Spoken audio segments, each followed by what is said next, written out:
வணக்கம்மா. சார், தாவேக தலைவர் விஜய் அவர்கள் திருச்சியில் இப்போதுதான் தன்னோட பரப்புரையை முடித்துவிட்டு போயிருக்கிறார். இனி அடுத்தடுத்து அரியலூர், பெரம்பலூரிலும் மேற்கொள்ள வேண்டியிருக்கிறது பரப்புரையை.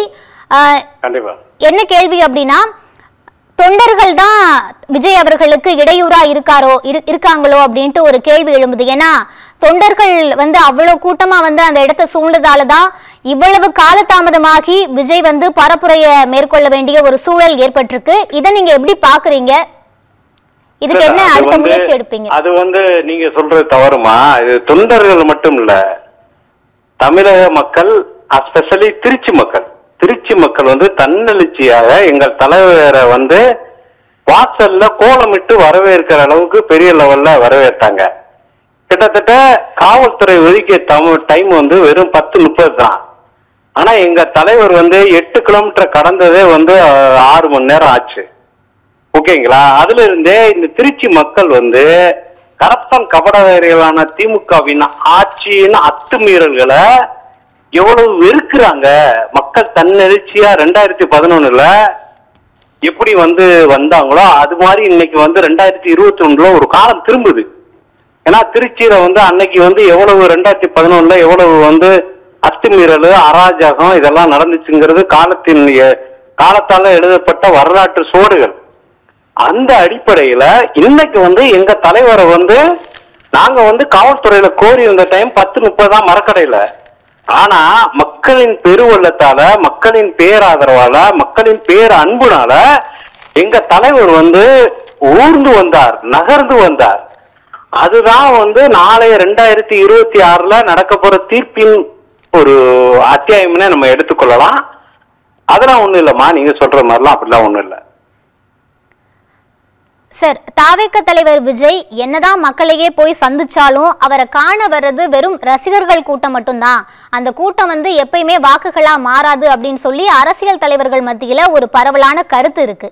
இதை நீங்க ஏத்துக்கிறீங்களா இல்ல மறுக்கிறீங்களா? எனக்கு தெரிஞ்ச அந்த கருத்தை சொல்றது இந்த வாய் வாடகைதாரியான ரவீந்திரநாத் ரோசாமி ஐயா அவர்கள் மட்டும்தான். அவர் மேல சமூக நீதி பார்வையில எனக்கு மரியாதை இருக்கு. இருந்தாலும் அவர் என்ன அழுத்தத்துக்கு ஆனாரு, எங்க விலை போனாருன்னு எனக்கு தெரியல. இருந்தாலும் இப்போ எம்ஜிஆரோட ரசிகர்கள் வந்தாங்க, எம்ஜிஆருக்கு ஓட்டு போட்டாங்க. ஐயா விஜயகாந்த் ரசிகர்களோட வந்தாங்க, விஜயகாந்துக்கு ஓட்டு போட்டாங்க. எப்படி எங்க தலைவருக்கு மட்டும் ரசிகர்கள் வருவாங்க, ஆனா ஓட்டு மட்டும் திராவிட சக்திகளுக்கு எப்படி போடுவாங்க? காலையில 8 மணில இருந்து மதியம் 4 மணி வரை கொட்டும் வெயிலிலும் ஒரு தண்ணி குடிக்காம, ஒரு இது சாப்பிடாம, அந்த அளவுக்கு ஒரு ரசிக மனப்பான்மை மட்டும் இல்ல, இந்த தமிழகத்தை மாத்தணுங்கிற ஒரு வெறியோட இருக்காங்க. எப்படி நம்ம அதை நீங்க சொல்றதுல எனக்கு என்னமோ அபத்தமா தான் தோணுது. அது அந்த மாதிரிலாம் எதுவும் கிடையாது. ஹலோ சார், இன்னைக்கு 3 இடத்துல பிரச்சாரம் மேற்கொள்றதா சொல்லி இருந்தாங்க. இப்பதான் திருச்சியே முடிஞ்சிருக்கு. இனி அடுத்ததுக்கு போவாரா பிரச்சாரம் மேற்கொள்றதுக்கு? என்ன பண்ணுவாங்க? கண்டிப்பா போவாரு. எங்க தலைவர் முன் வச்ச கால பின் வைக்க மாட்டாரு. வேணும்னா இந்த அரசின் அவ்வளவு ஆட்சி நடத்தவே துப்புள்ளாத திராவிட கரப்ஷன் கபடதாரிகளால பாதுகாப்போ அல்லது திட்டமிடல சொதப்பல கூட ஏற்படலாம். எங்க தலைவர் நைட்டு 10 மணிக்கெல்லாம் அந்த இடத்தை அடைவாரு. அங்க உள்ள மக்களுக்கு அறைகோல் விடுப்பாரு. இந்த ஆட்சியின் அவலங்களை எடுத்துரைப்பாரு. எதிர்கால தமிழகத்தை எப்படி வலிமையாக்கணும் அப்படிங்கிறத கண்டிப்பா உரைப்பாரு. அதுல எந்த மாற்றமும் கிடையாது.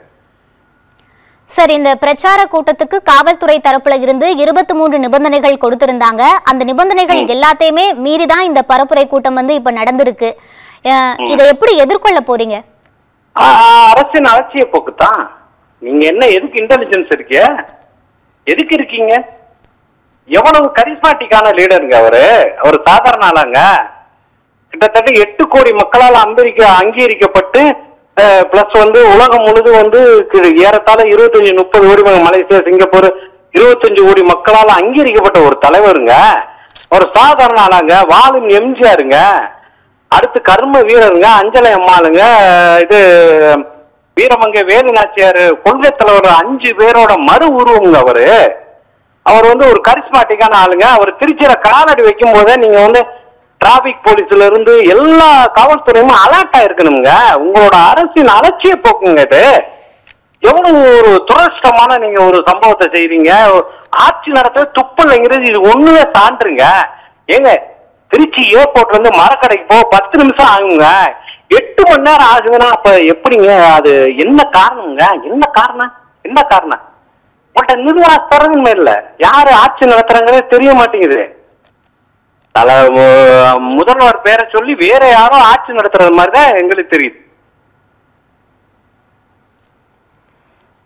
ஹலோ சார், அப்ப காவல்துறையினர் வந்து எந்த ஏற்பாடுகளையுமே செய்யல அப்படின்னு சொல்லி குற்றம் சாட்டுறீங்களா? காவல்துறை மேல நம்ம தவறு சொல்ல. அவங்க ஆட்சி அதிகாரத்தில் உள்ளவங்களோட ஆணைக்கு அடிபணிவாங்க, அதை செவ்வனே செய்வாங்க. அவங்களுக்கு ஒரு அதிகார கைவிலங்கு கட்டப்பட்ட ஒரு துர்ப்பாக்கிய நிலையில அவங்க இருக்காங்க. அவங்க மேல உள்ளவங்க கொடுக்கிற ஆணையை ஃபாலோ பண்ணுவாங்க. அவங்க மேல நம்ம குறை சொல்ல முடியாது. அவங்களுக்கு சுப்பீரியர் என்ன ஆர்டர் கொடுக்குறாங்களோ அதை ஃபாலோ பண்ணுவாங்க. நீங்க உதாரணத்துக்கு அஜித்குமார் கொலை வழக்க கூட எடுத்துங்க. இன்ன வரைக்கும் காணல் நீர் பூத்தது மாதிரிதான் இருக்கு. அதுல என்ன, யாரு டெல்லியில இருந்து வந்த உத்தரவு என்ன, சென்னையில இருந்து வந்த உத்தரவு என்ன, மதுரையில இருந்து வந்த உத்தரவு என்ன, யார் தெரியுதா? அப்பாவி 7 கான்ஸ்டபிள் தான் மாற்றாங்க.